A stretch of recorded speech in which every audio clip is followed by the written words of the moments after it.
Hai semua, selamat datang di channel Baca Saham. Pada video ini, kita akan bahas satu topik dengan judul apakah saham ini murah? PBV-nya hanya 0,8 kali. Dan menariknya, perusahaan membagi dividen yang besar, yaitu 15% dalam satu tahun. Nah, saham apakah itu? Kita akan membahas saham MPMX atau PT Mitra Pinastika Mustika. Nah, sekarang mari kita akan lihat kinerja perusahaan dan informasi umum tentang perusahaan ini. Tapi sebelum itu, saya mau mengingatkan bahwa video ini bukan rekomendasi dan kerugian kamu tanggung sendiri. Jadi, disclaimer on ya. Perusahaan MPMX ini berdiri pada tahun 1987 atau sudah berusia sekitar 35 tahun. Nah, mereka sudah listing di Bursa Efek Indonesia sejak tahun 2013. Oh iya, untuk perusahaan ini bergerak di bidang perdagangan, jasa industri, dan pengangkutan darat. Oke, sekarang mari kita lihat komposisi pemegang sahamnya. 56,69% saham perusahaan dimiliki oleh PT Saratoga Investama Sedaya. Sedangkan hanya 35% saja saham yang beredar di masyarakat. Nah, sekarang kita mau lihat tentang kepemilikan saham oleh Dewan Komisaris dan Direksi perusahaan ini. Di sini kita bisa melihat bahwa komisaris perusahaan memiliki kepemilikan saham dari perusahaan yang mereka pimpin. Di sini yang terbesar adalah 1,54% kepemilikan yang mana dimiliki oleh Bapak Tosin Himawan yang merupakan seorang komisaris. Komisaris utamanya juga Pak Edwin memiliki komposisi pemegang saham dan Pak Dani juga memiliki kepemilikan saham perusahaan. Begitu juga dengan direktur perusahaan, ada beberapa yang memiliki kepemilikan saham perusahaan. Nah, menurut teman-teman semua, apakah hal ini merupakan poin plus dari saham yang kita bahas? Di mana para manajemennya, direksi maupun komisaris perusahaan memiliki saham yang mereka pimpin ini. Oke, sekarang mari kita lihat dari sisi kinerja keuangannya. Dalam hal ini, Mimin mengambil laporan pada bulan September tanggal 30 tahun 2022 atau Q3. Yang pertama kita lihat dari sisi aset.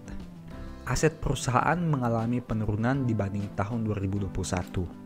Hingga Q3 2022 asetnya berjumlah 8,9 triliun. Nah, untuk komposisi aset sendiri, mayoritas aset perusahaan itu berada dalam bentuk investasi pada entitas asosiasi sebanyak 2,2 triliun.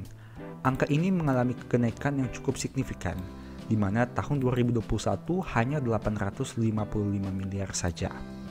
Sebaliknya, jika pos ini mengalami peningkatan, pos aset tetap perusahaan malah sebaliknya, di mana mengalami penurunan yang signifikan. Dari yang awalnya 2,89 triliun, kini hanya sekitar 833 miliar. Oke, berikutnya kita lihat dari sisi liabilitasnya. Perusahaan mempunyai liabilitas sebanyak 2,93 triliun di tahun 2022. Angka ini mengalami penurunan dari yang awalnya 3,61 triliun di tahun 2021. Nah, mayoritas liabilitas perusahaan itu berada dalam bentuk hutang usaha sebanyak 1 triliun. Dan hal menarik yang ingin Mimin bahas pada komponen ini adalah pinjaman jangka panjangnya. Jika teman-teman lihat, di tahun 2022 perusahaan sudah tidak memiliki pinjaman jangka panjang, yang artinya hal ini diharapkan bisa mengurangi beban bunga yang harus dibayar oleh perusahaan ini. Menarik bukan? Bagaimana dari sisi ekuitasnya? Dengan total ekuitas 5,97 triliun, komponen terbesar dari pos ini ada pada saldo labanya, di mana dengan angka 2,65 triliun. Tapi sayangnya, komponen ekuitas perusahaan mengalami penurunan. Begitu juga dengan saldo labanya. Menurut Mimin pribadi, mungkin saja hal ini disebabkan karena perusahaan sering membagi dividen dengan yield yang besar, yang mana hal itu akan berpengaruh pada saldo labanya. Semakin besar dividen yang dibagikan, saldo labanya akan berkurang semakin banyak juga. Kemudian kita lihat dari sisi laba ruginya. Perusahaan mencatat penurunan pendapatan neto di tahun 2022 ini, dan biaya pokok pendapatannya juga mengalami penurunan. Apakah hal itu berpengaruh baik bagi laba perusahaan? Mari kita lihat ya. Ternyata laba perusahaan ini mengalami kenaikan dibanding tahun 2021, sehingga hingga Q3 2022, perusahaan mencatat laba sebanyak 456 miliar. Nah, jadi dari laporan laba rugi ini kita bisa melihat bahwa laba perusahaan itu naik bukan karena pendapatannya yang meningkat, tapi karena biaya pokok pendapatannya yang mengalami penurunan. Untuk komponen lain dari laba rugi ini, kita bisa melihat bahwa semuanya cukup normal dan berjalan dengan sewajarnya. Beban usaha, pendapatan lainnya, beban lainnya, pendapatan keuangan, biaya keuangan, dan bagian atas laba entitas asosiasi, meskipun mengalami kenaikan yang cukup besar tapi tidak terlalu signifikan. Di sini ada yang menarik, di mana adanya kenaikan juga dari laba neto dari operasi yang dihentikan, sekitar 90 miliar rupiah. Teman-teman bisa melihat rinciannya pada catatan kaki nomor 32. Mari kita coba lihat secara sekilas. Catatan kaki nomor 32.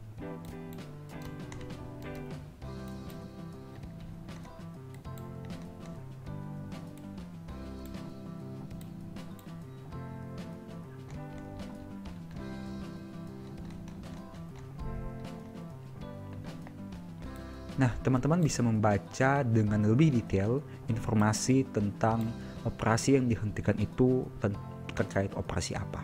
Di sini dijelaskan dengan cukup detail dan semoga teman-teman bisa mendapat informasi yang teman-teman butuhkan.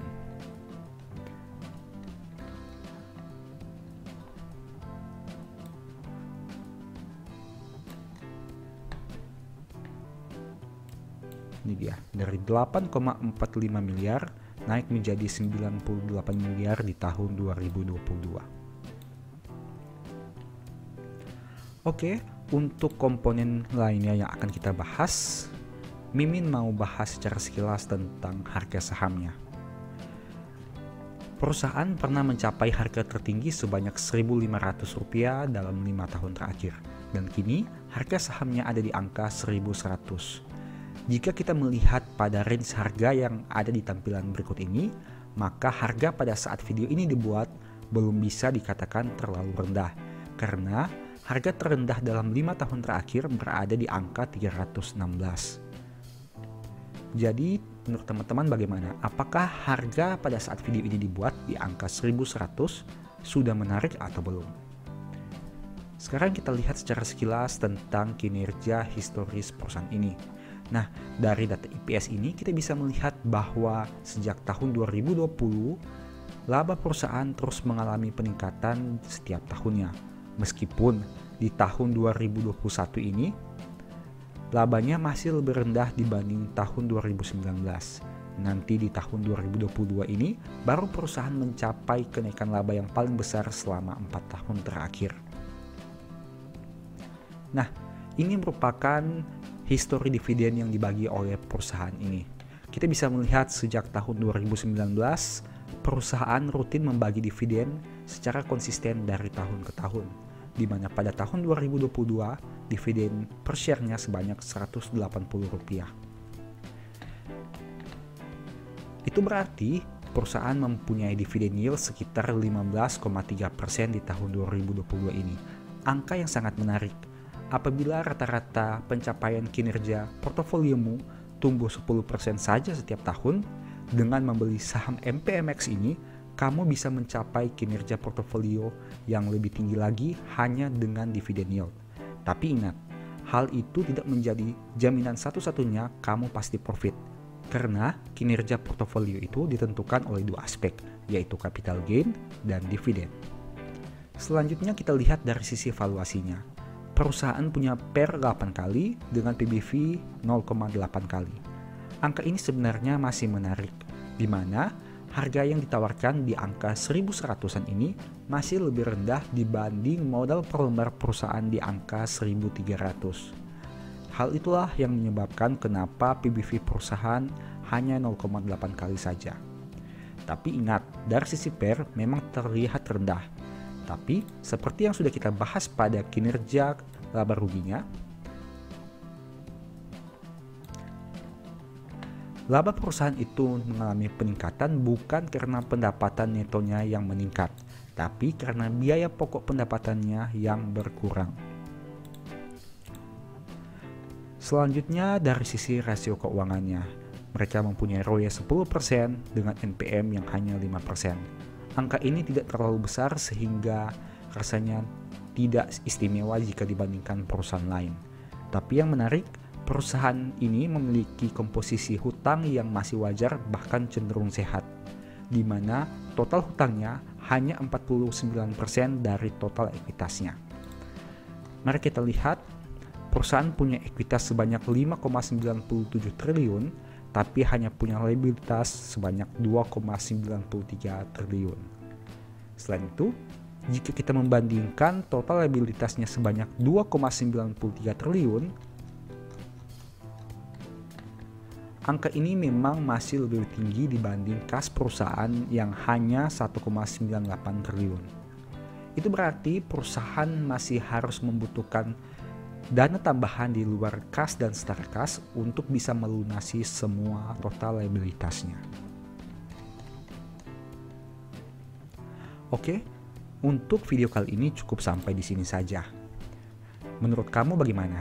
Apakah saham MPMX ini masih murah dengan PBV yang hanya 0,8 kali? Dan apakah dividen yield yang ditawarkan sebanyak 15% ini bisa dipertimbangkan menjadi poin plus untuk membeli saham MPMX ini? Bagaimana menurutmu? Tulis pendapatmu di kolom komentar ya. Seperti biasa, video ini bukan rekomendasi dan selalu disclaimer on. Ingat, rugi kamu tanggung sendiri. Semoga video ini bisa memberikan manfaat kepada kamu ya. Thank you. Demikian informasi pada video ini, semoga bisa memberi manfaat kepada kamu semua ya. Oh ya, saya mau menyampaikan bahwa sekarang Baca Saham punya 3 e-book tentang saham yang mungkin saja bisa berguna bagi kamu, yaitu Strategi Nabung Saham, Analysis Report, dan The Stock Market. Berikut perbedaan antara 3 e-book tersebut. E-book Strategi Nabung Saham berfokus pada pembahasan teknik, money management, dan semua hal yang berhubungan dengan nabung saham. Poin intinya bisa dilihat pada tampilan berikut ini. E-book Analysis Report berfokus pada hasil analisa fundamental 12 saham pilihan berdasarkan laporan keuangan terbaru. Poin intinya bisa dilihat pada tampilan berikut ini. E-book The Stock Market berfokus pada panduan bagaimana menganalisa fundamental suatu perusahaan dan money management yang baik. Poin intinya bisa dilihat pada tampilan berikut ini. Apabila kamu tertarik membeli salah satu dari 3 e-book tadi, silakan chat WA ke nomor yang tertera di layar ya. Ingat, hati-hati terhadap semua jenis penipuan yang mengatasnamakan Baca Saham. Baca Saham tidak pernah mengelola dana ataupun melakukan penjualan produk di luar Instagram, YouTube, dan Telegram resmi Baca Saham.